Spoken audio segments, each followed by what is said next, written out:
Welcome to another team analysis AFL Fantasy video for 2025. Today we're heading west and we're having a look at the Fremantle Dockers.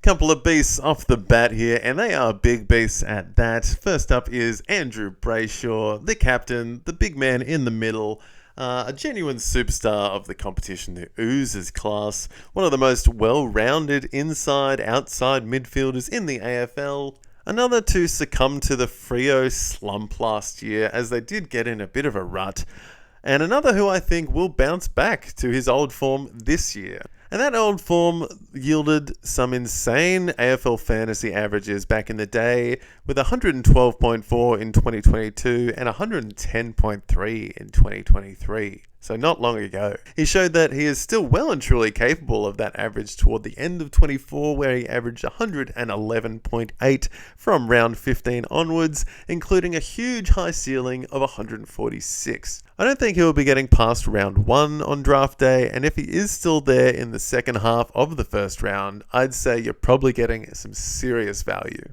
Another real beast for the next 10 plus years is Caleb Serong, the little piggy who lost his way a little bit last year. He exploded to start the year with an average over 120 over the first few rounds, but then he finished pretty slowly and went at an average of 94 after the round 13 bye. But so did the whole of the Fremantle squad again with that slump. They really fell off the rails a bit towards the end of the year, which is a bit annoying for everyone, Freo fans, fantasy fans. But I do think the team as a whole, as I said with Brayshaw, Freo will be a bit more consistent this year with another year, and adding some experience in the trade period as well, some top-end draft talent as well. We'll talk about them soon, but Serong should rekindle his 2023 form a bit. He's only 24 years old, and another year in the system developing his craft. Not to mention, he has played almost every game since debuting.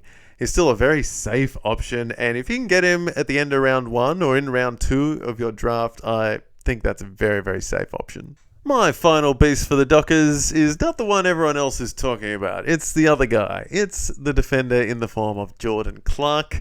He played 23 games last year at an average of 96.9. Everyone's talking about Luke Ryan, and he gets the most kickouts at the team and has been the mainstay for a while. But I see Clark as an incredibly close second best defender at the Dockers. I reckon he's a little defensive piglet, is absolutely in the frame to get more responsibility at the Dockers. And he took the second most kick-ins and had a personal best year for marks and disposals per game with an increased kick-to-handball ratio last year, which is pretty good stuff for, a pretty young guy. He's loved at the club by his peers, and they know that the ball is very safe in his hands, so I think he should get amongst it again this year.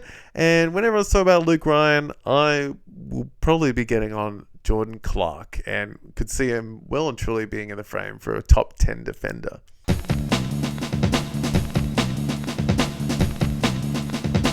On to some breakouts and sleepers now, and first up we got the traded player in the period in Shai Bolton, who could be a good forward option this year on draft day. Had a 2024 campaign to forget. Turned out to be his last season at Richmond, because now he's at the Dockers with a fresh start in a team on the up and in the top 8 talks again. He will play a major role in the forward line with his pace and his goal nous, but will probably also get some stints in the midfield as well.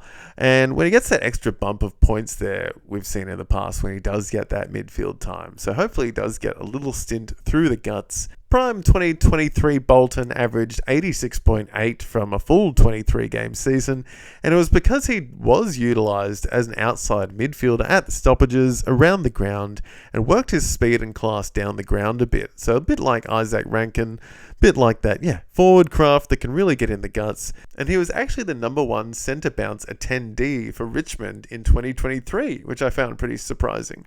Can he bring this form to Freo this year? I'd like to think so. I think it's an absolute certainty, actually, that he will increase his average. And I think he'll get back up past that 80 average this year. So definitely bump him up your draft boards a little bit on draft day. Another big breakout contender, especially with that forward status, is Neil Erasmus. He's been on the cusp of the best 23 ever since being drafted and hasn't had any consistent full game time experience in the AFL and has been substitute more often than not or been subbed off. He has dominated at waffle level and has showed it most recently by leading the Colts to a premiership and being best on ground in the recent grand final. He smashed out an average of 105.7 in the waffle last year, but that included a game where he was subbed off on 0, and that injury took place in the first few minutes. So if you take that 0 out of his scores from last year, he was actually averaging a whopping 112 in the waffle last year. Oh, and a month later, he celebrated his 21st birthday. He's still a kid. So the only thing stopping Erasmus from cracking into the 23 is the aging and very breakable midfield trio of Nat Fyfe, Jaeger O'Meara and forward midfielder Michael Walters, in my opinion. All three of these guys have been stalwarts in the team for the past while, and in my opinion, their role in the squad is hanging on by a thread, even Nat Fyfe. The way Freo are moving forward, I don't think these guys will be in the long-term plans, and the Dockers will need to blood some more youth very, very soon. Add in the fact that Erasmus, again, has that forward status, and it almost makes having him on the bench in deeper drafts an absolute no-brainer. Let's just hope he doesn't get the sub-vest too much this year, because if he gets a good run at it, look out. He could be a game changer in the forward line.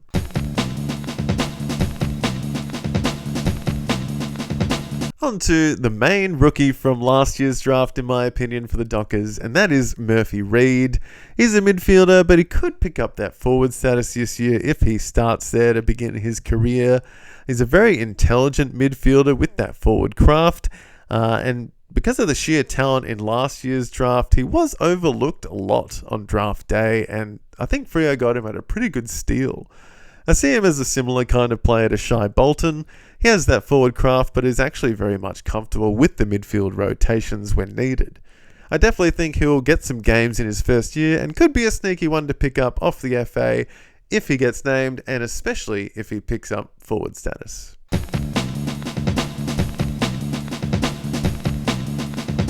A couple of guys to beware coming into this season. I mentioned them both earlier in the forms of Jaeger O'Meara and Nat Fyfe. Both of these guys are actually coming off seasons where they played 20 plus games, which I actually found very surprising.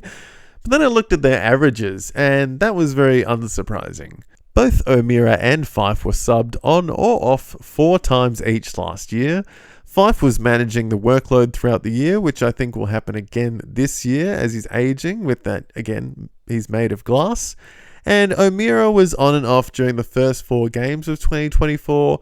He hit a bit of form in the middle of the season where he was deployed in the forward line a bit, but then he faded away onto the interchange bench for the rest of the season, and we really didn't see him much at all. So I really have no interest in either of these guys coming into the year, especially as they are both exclusively midfielders. I'd much rather take a punt on some of the rookies or second, third year kids coming up at the Dockers or any other club, to be honest, before either of these two guys. So I didn't even rank them. Do not draft them. Just leave them for someone else, I reckon. So there you have a few Fremantle Docker players I've got my eye on for the upcoming AFL Fantasy season. If you liked this video at all or found it insightful, please consider liking and subscribing, and stay tuned for the next video. I'm going to get down to Geelong next and have a look at some Cats. So see you for that one. Cheers.